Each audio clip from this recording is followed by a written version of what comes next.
As chairmanship moves forward, you saw today the president was battling, and on Thursday, Dr. Hill challenged this rising GOP assertion that Ukraine tried to undermine the Trump campaign in 2016.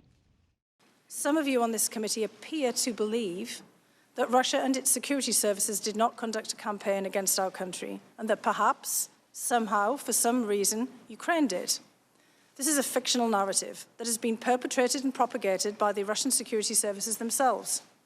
This has been debunked, this idea that Ukraine meddled, by numerous fact-checkers, the Washington Post, the Associated Press, and others. Congress and the intelligence community. And so what's the significance of Dr. Hill, not a media organization, debunking it under oath? Well, if you go a little bit of Fiona Hill's background, as she came back in to work for this administration after 2016 because of the Russian interference in the election, that she felt compelled to get back into government over this existential threat of meddling with our election. So I think this is sort of the culmination of her life's work. And I think hearing members, people in position of power, people who know better, people who have a responsibility to the public, muddying the waters to the public of understanding what was happening there, and had a platform to chastise them. I mean, that comment, she obviously didn't name names, but seemed pretty clearly directed at Devin Nunes, the top Republican member on the committee, and other members who have at least entertained the president's concerns about Ukraine meddling.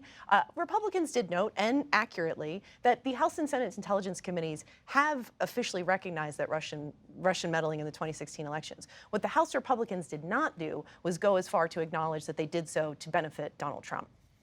And they continue to imply that Russia's meddling in 2016 was just par for the course, that it wasn't systematic in nature, and that other countries, we heard this literally in Fiona Hill's hearing, that other countries also meddled, and they include Ukraine in that. And it seemed the purpose of Fiona Hill's opening statement was to put on the record that she believed that it was important that everybody realize that this is part of a Russian effort to destabilize the U.S.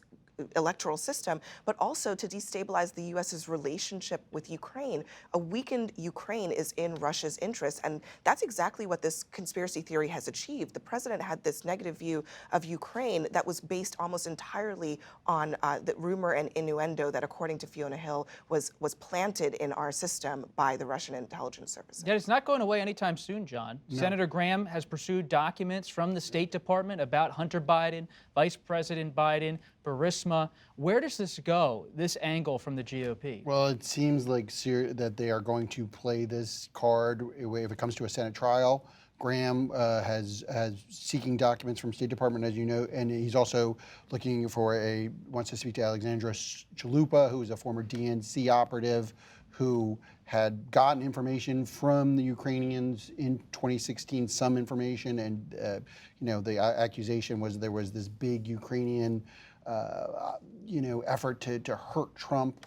And Trump keeps saying it. He said it today on Fox News. He's talking about CrowdStrike, and even the Fox News hosts were like, okay. I just thought it was, and can we say one other thing? Can we get Fiona Hill to do an audiobook, please? Just an audiobook of Fiona Hill on reading anything. John, you're already planning a movie, an audiobook? I'm busy. But I have to just chime in and say, I couldn't agree more with what Abby said about the power of Russian intelligence forces, security forces, trying to divide, our country. They're succeeding in that regard, too. She points out, Fiona Hill, that we are now fighting over objective fact. We're fighting over objective fact, which is just... What about the IG report, Carol, that's coming next month from the Department of Justice? The Washington Post and New York Times reported on Friday, quote, the Justice Department watchdog finds political bias did not taint top officials running the FBI's Russia probe, but documents other errors. What have you learned about this upcoming IG report? And is this part of the GOP counter-narrative to impeachment, or is it an independent document that should be taken seriously? So I think it's a serious document. I mean, the IG is no fool. In fact, he's quite rigorous and serious and I think this is going to be very interesting. However, it's much ballyhooed by the GOP as like another example of how the FBI and the DOJ were crooked and corrupt and going for Donald Trump in a coup to get rid of the election results of 2016, to try to unseat him and undermine him. Well, that's not really what the IG found. According to our reporting and the New York Times reporting, the IG found essentially that a low-level lawyer who's now been dismissed altered an email that that was part of the surveillance effort to get the warrant, apply for the warrant to surveil Carter Page, a former Trump aide.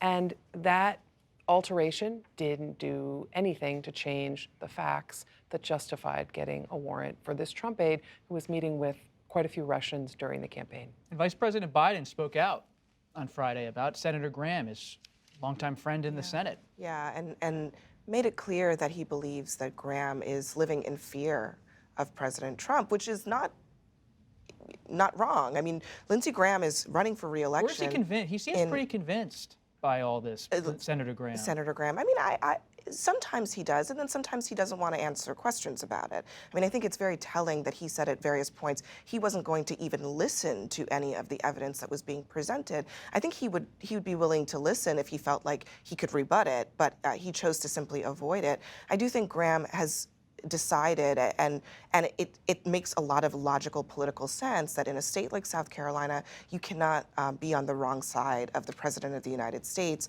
He needs Trump in order to win politically, and I think that's where he's really, he's put all his eggs in that basket right now.